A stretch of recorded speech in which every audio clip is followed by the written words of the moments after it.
Now, one of the reasons why AI has not been prepared and has not been ready to actually um, be implemented and or trusted, I should say trusted in real estate's business is because a real estate agent's business is because the lack of quality options out there. This is amazing.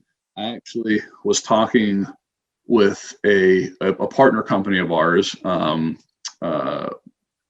The guy by the name of Daniel, he works over at Verse, if you're familiar with them, great service.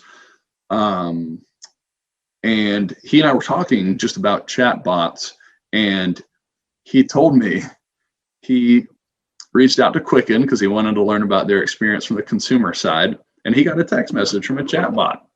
Okay, great, sure, I'll talk to a chat bot. He responded, I want to know my rate.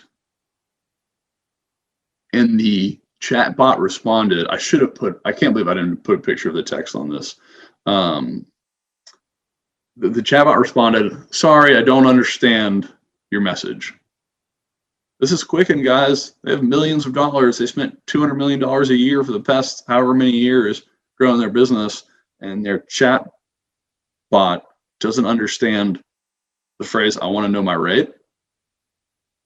So you can see where the lack of trust has come in the real estate space to implement artificial intelligence. So what we did was go to the most highly respected technology company in the world, pretty much, with Google, and we have used their machine learning algorithm and natural language processing, and we infused it with millions of conversations between with leads in order for the machine learning to understand what consumers say, what they ask for, what they need, and the proper response.